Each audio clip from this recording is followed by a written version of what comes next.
नमस्कार। कृषि दर्शन कार्यक्रम में आप किसान भाइयों का स्वागत है। जैसा आप जानते हैं कि हम कृषि से जुड़ी खेतीबाड़ी के विषयों के बारे में जानकारी देते रहते हैं और आज भी हम आपके लिए लेकर आए हैं। लेकिन सबसे पहले देखते हैं कृषि समाचार। नमस्कार, खबरें खेती में आप सबका स्वागत है। मैं हूं रूपम। शुरुआत सबसे पहले मुख्य समाचार से। प्रदेश के मौसम केंद्र अब किसानों को देंगे मिट्टी की नमी की जानकारी। समेकित कीट प्रबंधन, पर्यावरण और फसल दोनों सुरक्षित।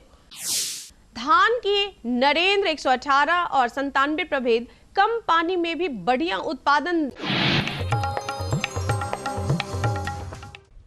प्रदेश में अब मौसम केंद्रों से मिट्टी की नमी की जानकारी भी किसानों को मिलेगी। इसके लिए राज्य के तमाम मौसम केंद्रों में मिट्टी नमी सेंसर लगाए जाएंगे। प्रदेश के सभी प्रखंडों में मौसम केंद्र स्थापित हो जाने से पंचायत स्तर पर मौसम की सटीक जानकारी 5 दिन पहले से ही किसानों और आम लोगों को मौसम पूर्वानुमान में मिल रही है। अब मौसम केंद्रों से जब मिट्टी में नमी के स्तर की जानकारी भी किसान भाइयों को मिलने लगेगी तो इससे किसानों को खेत में बुआई करने में सुविधा होगी। नमी का पहले से पता हो जाने पर हमारे किसान भाई सिंचाई की मात्रा का अनुमान भी लगा सकेंगे, जिससे पानी की अनावश्यक बर्बादी रोकी जा सकेगी। साथ ही इससे मिट्टी के पोषण पर भी बृहद कार्य योजना बनाना संभव होगा।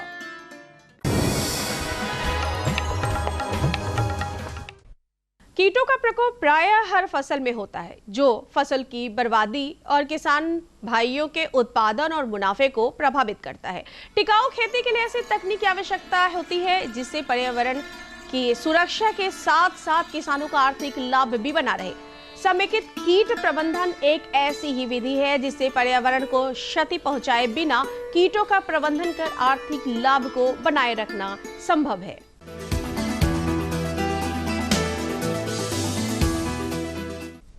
आज सफल किसान वही है जो खेती के तरीके में बदलाव करते रहते हैं। खेतों में उगने वाली सब्जियों की तुलना में मचान या अलान पर सब्जी उगाना काफी फायदेमंद साबित होता है। मचान पर सब्जियां जल जमाव में भी सुरक्षित रह जाती हैं और उन पर कीटनाशकों का छिड़काव भी आसानी से हो जाता है। पटना जिले के खुशरूपुर प्रखंड के किसान टिंकू कुमार ने 1 बीघा में नेनुआ की खेती मचान विधि से किया है और लागत की 2 गुना मुनाफा प्राप्त करने के लिए आश्वस्त नजर आ रहे हैं। भिंडी सबसे लोकप्रिय सब्जियों में एक है। कम अवधि में ज्यादा उत्पादन देने वाली भिंडी की खेती किसान भाई वैज्ञानिक तकनीक से करे तो मुनाफा निश्चित है। भिंडी के उत्पादन को प्रभावित करने वाला शाख और फल का कीट पौधे के विकास के समय शाख में पैदा होता है। इसके हमले से प्रभावित शाखा सूख कर झड़ जाती है। इससे बचाव के लिए किसान भाई प्रभावित भागों को नष्ट कर दें, लेकिन यदि इनकी संख्या ज़्यादा हो तो फ्लूबेंडियामाइड 50 मिलीलीटर प्रति एकड़ 200 लीटर पानी में मिलाकर स्प्रे करें।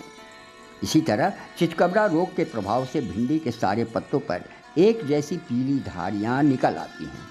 इससे पौधे की वृद्धि पर असर पड़ता है, साथ ही फल भी पीले दिखाई देते हैं और आकार में छोटे और सख्त होते हैं। इससे 80 से 90% पैदावार कम हो जाती है। इसकी रोकथाम के लिए रोधक किस्मों का प्रयोग करें। बीमारी वाले पौधों को खेत में से दूर ले जाकर नष्ट कर दें। इन तकनीकों से आपकी भिंडी रोग मुक्त भी रहेगी और उत्पादन भी अच्छा होगा। पानी की कमी के बीच हमारे कृषि वैज्ञानिक ने धान की ऐसी किस्में विकसित कर ली है जिनमें किसान भाई कम पानी में भी अच्छी फसल ले सकते हैं। नरेंद्र 118 और 97 साकेत 4 बरानी द्वीप धान के ऐसे ही प्रभेद हैं जो असिंचित दशाओं में भी किसान का घर धान से भर सकते हैं।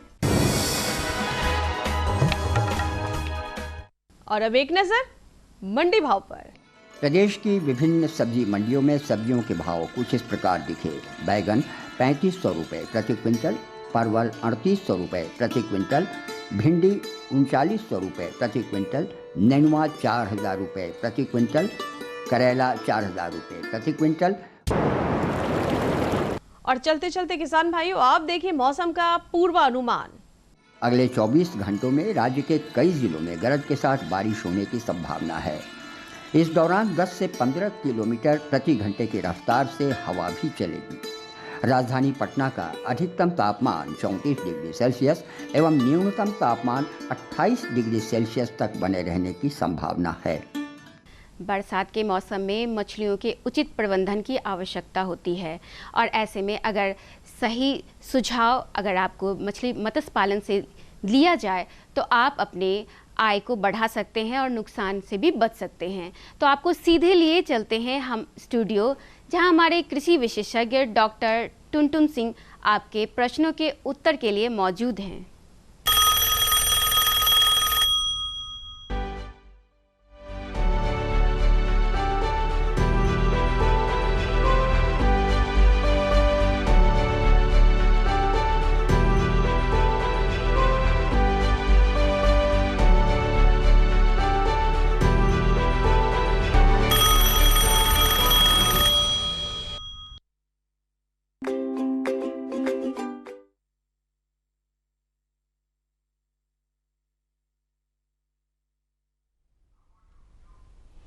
किसान भाइयों नमस्कार। कृषि दर्शन के इस कार्यक्रम में आपका स्वागत है। किसान भाइयों, हम रोज़ कुछ न कुछ जानकारियाँ लेकर आते हैं, लेकिन आज का दिन खास होता है कि हम आपसे सीधे रूबरू होते हैं। आपके सवाल हमारे विशेषज्ञ के पास होते हैं और सीधे आप उनसे अपना जवाब जानते हैं। तो इसी कड़ी में आज हम शुरुआत करते हैं मत्स्य पालन में बीज का प्रबंधन एवं प्रचालन।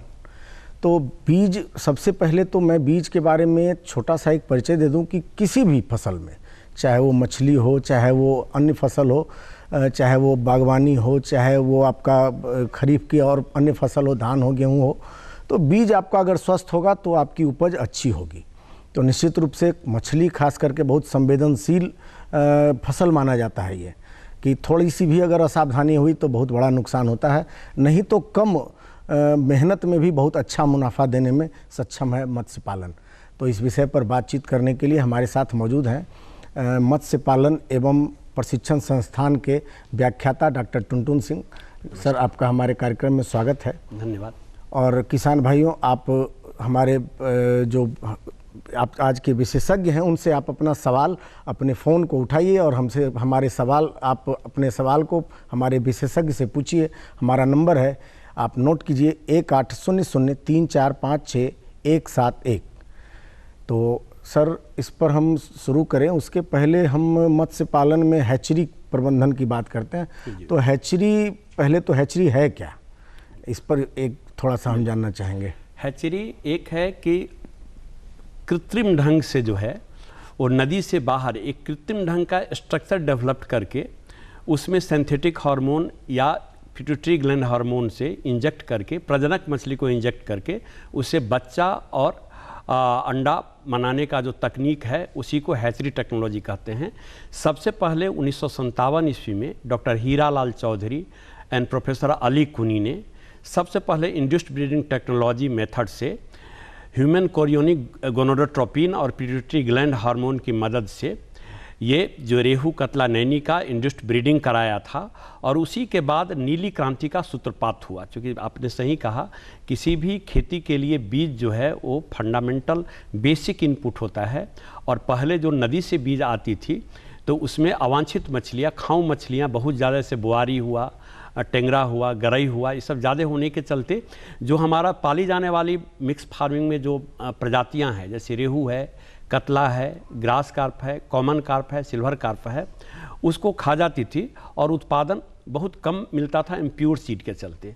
तो हैचरी टेक्नोलॉजी से शुद्ध बीज की उपलब्धता सुनिश्चित हुई और नीली क्रांति का जो सूत्रपात हुआ आंध्रा से, उसके सबसे बड़ा जो माइल्ड स्टोन है वो हैचरी टेक्नोलॉजी ही है।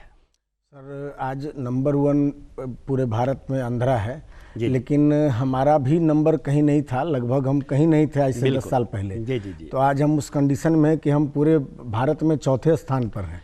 बिल्कुल। कभी तीसरे होते हैं, कभी चौथे होते हैं, ये उठापटक चलती है। तो इसमें हम हैचरी का जो प्रबंधन या हैचरी की जो टेक्नोलॉजी है, इसका योगदान माना जा सकता है। बिल्कुल। आज हम करीब 60-70% बीज जो है नेहाटी से, वेस्ट बंगाल से मंगवाते थे। आज हमारे राज्य सरकार की योजनाओं और केंद्र प्रायोजित योजनाओं की वजह से आज पूरे बिहार में 190 हैचरियाँ हैं और बीज के में हम सफिशिएंसी की तरफ बढ़ गए हैं। जितना हमारा रिक्वायरमेंट है उतना हम प्रोड्यूस कर पा रहे हैं और हम नेपाल उधर फिर आपको क्या कह रहे हैं पंजाब में बीज भेजते भी हैं। जी, लेकिन सर आज भी हमारे यहाँ बंगाल से या अन्य पड़ोसी देश से, खास करके बंगाल से ज़्यादा बीज मंगाया जाता है। तो उसमें किसानों को अब इसमें बीज उत्पादन या हैचरी एस्टैब्लिशमेंट के लिए क्या करना चाहिए? किस तरह की इस तरह की कोई योजना है जो अगर किसान इच्छुक हैं कि हैचरी एस्टैब्लिश करके हम भी बीज उत्पादन करें? बिल्कुल बिल्कुल, राज्य सरकार और केंद्र सरकार द्वारा कई कृषक हितकारी मत्स्य पालकों के लिए योजनाएं चलाई जा रही है, जिसमें हैचरी के अधिष्ठापन की भी योजना चल रही है, जिसके लिए किसान बंधुओं को 3 एकड़ ज़मीन यानी 300 डिसमिल ज़मीन या तो उनका स्वयं का होना चाहिए या अगर दूसरे का है तो फिर उसका निबंधित पट्टा, केंद्र सरकार के लिए निबंधित पट्टा 10 साल से ऊपर के लिए ज़रूरी है और राज्य सरकार की योजना का लाभ लेने के लिए मात्र 1000 का स्टाम्प पेपर पे आप 9 साल का अगर इकरारनामा बना लेते हैं तो आपको ये देय होगा। इसकी जो परियोजना लागत है वो 22 लाख से 25 लाख है। केंद्र प्रायोजित योजना में 25 लाख है एक हैचरी के अधिष्ठापन के लिए, जबकि राज्य सरकार में 22 लाख है। उसका 50% अनुदान जो है निजी क्षेत्र में राज्य सरकार द्वारा जो है जनरल कैटेगरी के लोगों के लिए दिया जाता है, जबकि अति पिछड़ा और SC ST के लिए 90% अनुदान है। वहीं अगर किसान बंधु केंद्र प्रायोजित योजना के तहत अगर हैचरी के अधिष्ठापन करते हैं तो जनरल कैटेगरी के लिए 25 लाख का 40% 40% अनुदान है एवं महिलाओं SC ST के लिए 60% अनुदान देय है। इसमें एक मछली उत्पादन में ही उसी का एक पार्ट है सर, जो हमारे यहाँ, चूँकि हम बीज उत्पादन पर ही चर्चा कर रहे हैं, तो उसमें एक चीज़ ये माना जा सकता है कि हमारे यहाँ रंगीन मछलियों का भी काफ़ी बृहद पैमाने पे उत्पादन हो रहा है और लोग रख भी रहे हैं उसका। बिल्कुल बिल्कुल। तो रंगीन मछलियों का भी उत्पादन हैचरी के द्वारा ही होता है? बिल्कुल, रंगीन मछली के उत्पादन में हैचरी के द्वारा होता है और उसमें कॉस्ट बहुत कम इन्वॉल्व है। इसको बैकयार्ड हैचरी मात्र 3 लाख का होता है, 1 से 150 स्क्वायर मीटर एरिया उन्हें चाहिए और उसमें 3 लाख का योजना प्रधानमंत्री मत्स्य संपदा योजना के तहत 3 तरह के मत्स्य अलंकारी मछली का प्रजनन एवं संवर्धन केंद्र की योजनाएं हैं, जिसमें एक अपने घर के पीछे बारी झारी में भी थोड़ा सा एरिया में 3 लाख रुपए का यूनिट कॉस्ट का उसका 40% 40% अनुदान दिया है। उससे बड़ा अगर करना चाहते हैं तो 6000 स्क्वायर फीट एरिया में वो जनरली 8 लाख का यूनिट कॉस्ट है, उसको मध्यम अलंकारी मछली प्रजनन एवं संवर्धन केंद्र बोलते हैं। और इससे बृहत अगर इंटीग्रेटेड, जिसमें आपको कार्प भी हो, अलंकारी मछली भी हो, उसके लिए 12000 स्क्वायर फीट एरिया की ज़रूरत होती है और उसमें जो है 25 लाख यूनिट कॉस्ट है। उसका 40% सामान्य कैटेगरी के लोगों के लिए और 60% महिला और SC ST कैटेगरी के लिए अनुदान देय है। और इसकी भी सुविधा राज्य में बहुत सारे किसान लिए हैं। आपके नालंदा में लोग बनाए हैं, पटना में ढेर सारे लोग बनाए हैं। और अलंकारी मछली की सबसे बड़ी खूबसूरती है कि 5000 करोड़ का बिजनेस ये है, जिसमें 90% बिजनेस जो है वो आपको वेस्ट बंगाल, केरला और तमिलनाडु करता है। और हम लोग अभी तक सारी जो है वेस्ट बंगाल से ही इंपोर्ट करते हैं। जितने भी मछुआ टोली वगैरह में या और कहीं पे जो शहर में जो अलंकारी मछली का रिटेल शॉप है, तो उसको अगर हम अलंकारी मछली का जो प्रजनन एवं संवर्धन केंद्र खोल करके हम लोकल शहर में भी सप्लाई दे करके जो रोजगार के नया सृजन कर सकते हैं इसके थ्रू। सर, इस पर हम प्रबंधन के बारे में भी और बात करते हैं, लेकिन तब तक एक ब्रेक का वक्त हो चुका है। किसान भाइयों, आप देखते रहिए, हम लौटते हैं एक छोटे से ब्रेक के बाद। उसका लाभ उन किसानों को मिलेगा जिनके पास 5 एकड़ से कम भूमि है। आजादी के बाद देश के इतिहास में किसानों के लिए बनी ये सबसे बड़ी योजना है। प्रधानमंत्री किसान सम्मान निधि। इस योजना के तहत 2 हेक्टेयर तक की जोत वाले किसान परिवार को 6000 रुपए का सालाना भुगतान होगा, जो पात्र किसानों को 2-2 हजार की 3 किश्तों में सीधा उनके खातों में जमा होगा। इन पात्र परिवारों का चयन राज्य सरकार कर रही है। इस योजना का पूरा खर्च भारत सरकार वहन कर रही है। सम्मान जिस पर हमेशा अन्नदाता का हक था, उसे अब वो सीने पर लगाकर घूम भी सकेगा। प्रधानमंत्री किसान सम्मान निधि, किसान की किसानी का नया अभिमान। ब्रेक के बाद एक बार फिर से स्वागत है सर। इसमें प्रबंधन पर हम चर्चा करते हैं, लेकिन उसके पहले हमारे एक कॉलर फ़ोन पे आ गए हैं, हमारे किसान, तो पहले हम उनका फ़ोन ले लेते हैं। आप अपना नाम बताइए और तब अपना। नमस्कार सर जी जी सर, करमैनी कला जिला रोहतास है। तिलकधारी सिंह जी। जी, तिलकधारी चौधरी सर। चौधरी जी बोलिए। सर, सवाल यह है कि तालाब में फंगसियस मछली डाले हैं, अभी छोटा छोटा मतलब 3 इंच का अभी है लंबाई, लेकिन सर ग्रोथ नहीं हो पाता। कितनी संख्या में आपने डाला है एकड़ में, और केजी में कितने लाइन का बच्चा डाला है, कितना नंबर का बच्चा डाला है आपने? सर करीब 10 कट्ठा में मेरा तालाब है और उसी में ला करके, और अभी तो बहुत छोटा हम लाए थे, लेकिन अभी 3 इंच का हुआ है। तो 10 एकड़ में पूरा आपने सारा छोटा बीज ही डाल दिया है? नहीं सर, 10 कट्ठा। 10 कट्ठा में पूरा छोटा बीज ही डाल दिया है? जी सर। सबसे पहले तो आपको करना चाहिए था, उसका नर्सरी प्रबंधन करना चाहिए था। छोटा बीज किसान बंधुओं को कभी भी पाली जाने वाली तालाब में नहीं डालना है। पंगेशियस का बीज नर्सरी में छोटा सा एरिया में उसको रख करके पहले 30 ग्राम से 40 ग्राम का आपको बनाना चाहिए था। आप 2 ग्राम 3 ग्राम का सीड लाए होंगे, केजी में 500 या 200 चढ़ने वाला, 250 चढ़ने वाला 2 से 5 ग्राम का बीज लाए होंगे। तो उसको सबसे पहले नर्सरी में आपको 1 महीना तक उसको संवर्धन करना चाहिए था। जब वो 30 से 40 ग्राम का हो जाता तब आप डालते।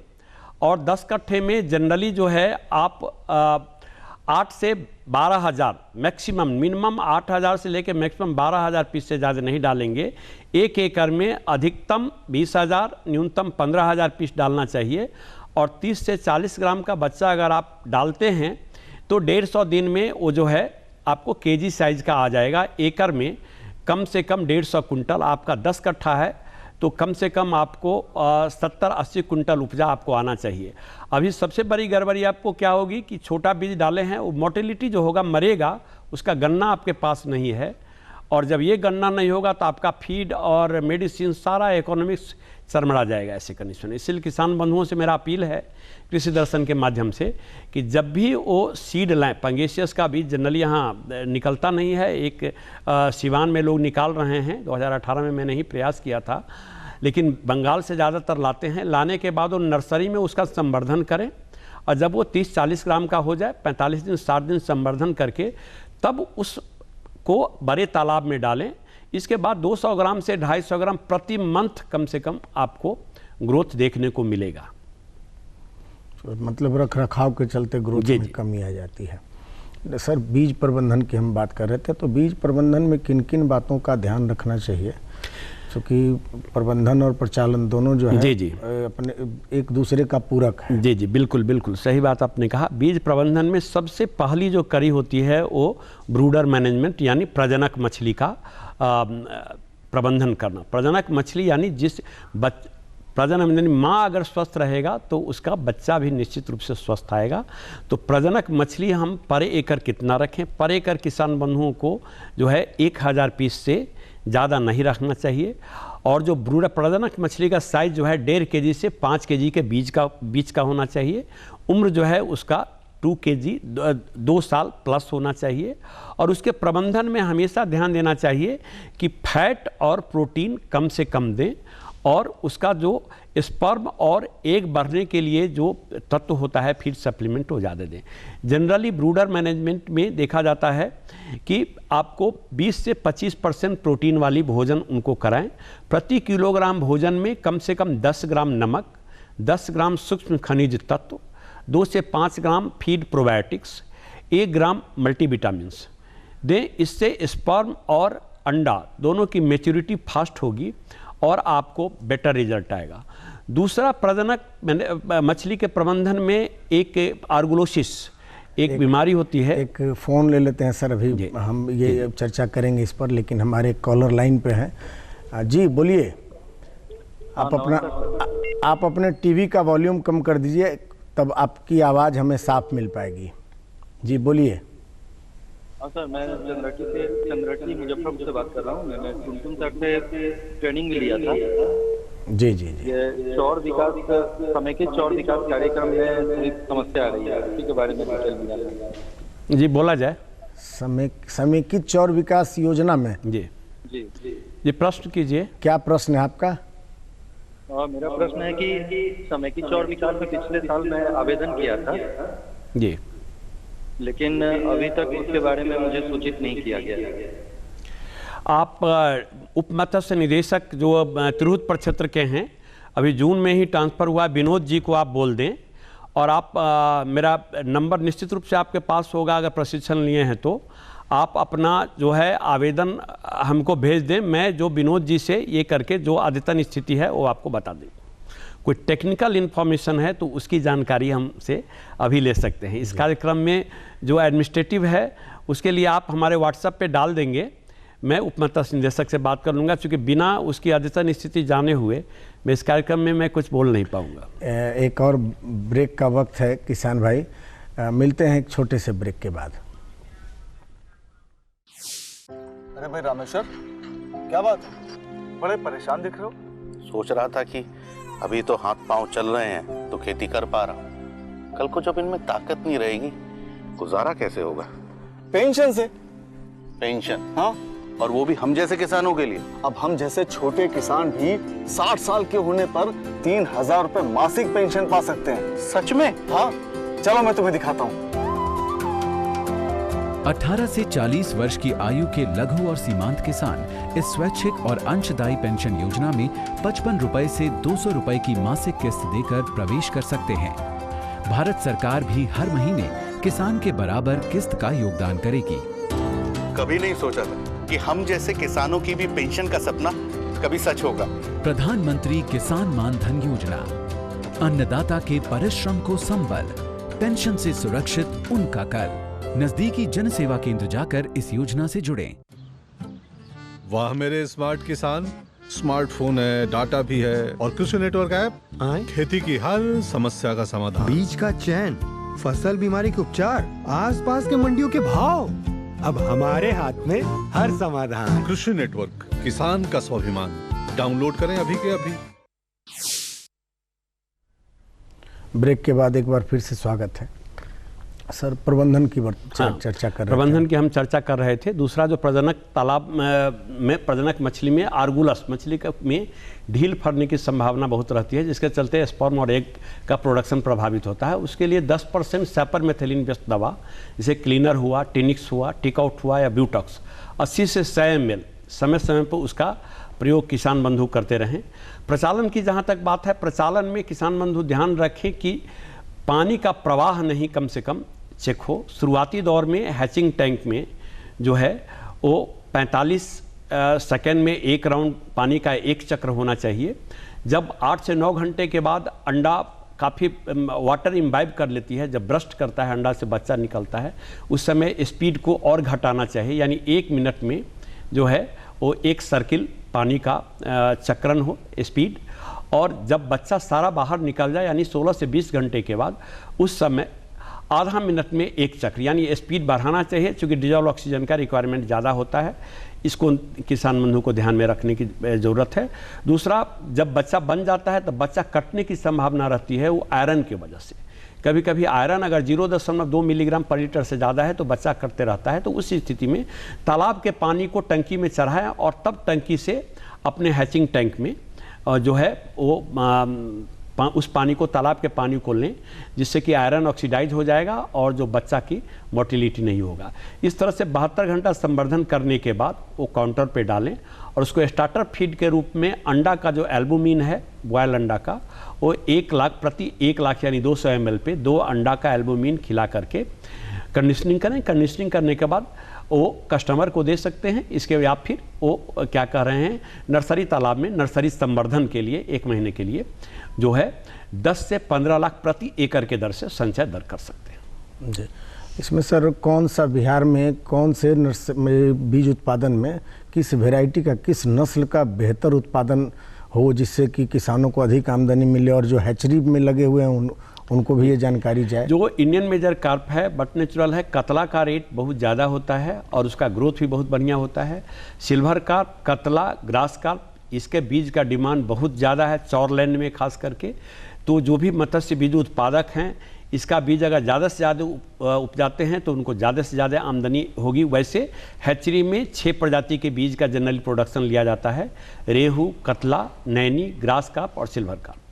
इतनी प्रजाति का वो उत्पादन ले सकते हैं और मिक्स फार्मिंग में ये 6 प्रजाति यूज होता है जी।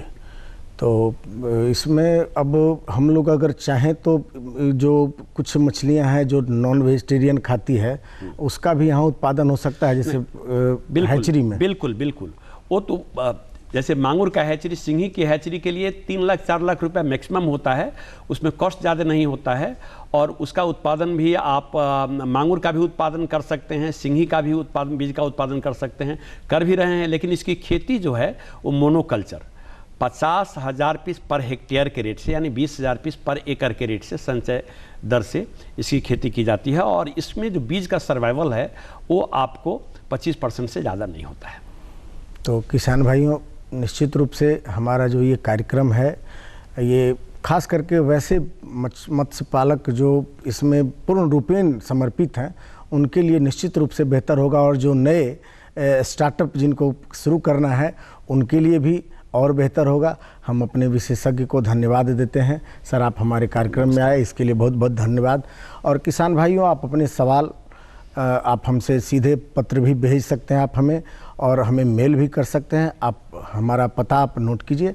हमारा पता है कृषि दर्शन, द्वारा केंद्र निदेशक, फ्रेजर रोड, दूरदर्शन केंद्र, पटना। हमारा ईमेल आईडी है director@gmail.com। तो किसान भाइयों, अब जितनी जानकारियाँ थी हमारे और जितना समय था हमने पूरा दिया। अब मिलते हैं फिर अगले कार्यक्रम में, तब तक के लिए दीजिए हमें इजाज़त। नमस्कार।